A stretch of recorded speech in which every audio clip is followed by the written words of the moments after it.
करीब 250 दिनों तक हजारों टन की बमबारी।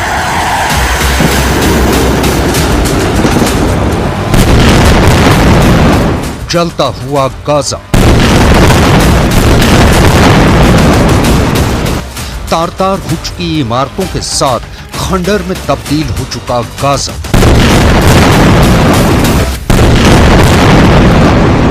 सात अक्टूबर को इजराइल पर हमला करके जो चिंगारी हमास ने लगाई, उसका बदला इजराइल ने इतने बारूद से लिया है जो हिरोशिमा परमाणु धमाकों के बराबर है।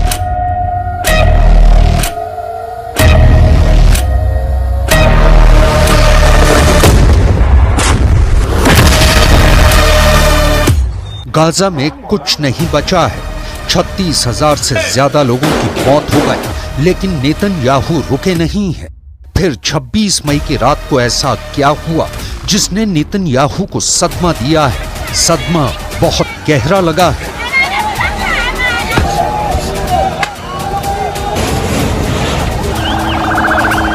רואות המאמץ העליון שלנו שלא לפגוע בבלתי מעורבים।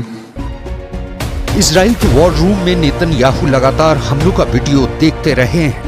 उत्तरी गाजा से लेकर जबालिया और खान यूनिस से लेकर बेत हनून, नेतन्याहू ने गाजा के कोने कोने में बमबारी से तबाही मचाई है।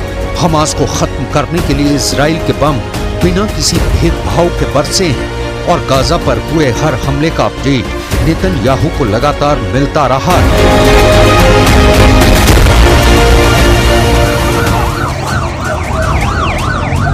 गाजा को मिट्टी में मिलाते हुए अचानक नेतन्याहू को ऐसा क्या हुआ कि מעורבים ולמרות המאמץ העליון שלנו שלא לפגוע בבלתי מעורבים, קרתה לצערנו אמש תקלה טרגית.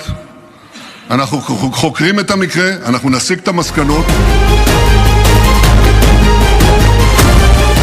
रफ़ाह कैंप पर हुई बमबारी को लेकर नेतन्याहू की ये बात बहुत गंभीर मानी जा रही है, क्योंकि उन्होंने ये स्टेटमेंट इजराइल की संसद में दी है। दक्षिणी गाजा के रफ़ाह कैंप में जो हुआ है, ये जानना बहुत जरूरी है। रफ़ाह पर हुई ये बमबारी इजराइल के गाजा अभियान का टर्निंग पॉइंट बन सकता है, क्योंकि अब पूरी दुनिया इसे देखकर हिल चुकी है। वो इजराइल से सवाल पूछ रही है, रफ़ाह में क्या हुआ? ये नेतन्याहू ने भी देखा है।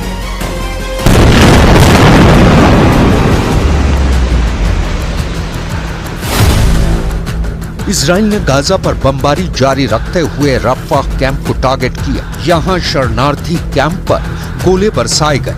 रिपोर्ट में कम से कम 45 लोगों की जान गई है, जिनमें महिलाएं और बच्चों की तादाद ज्यादा है।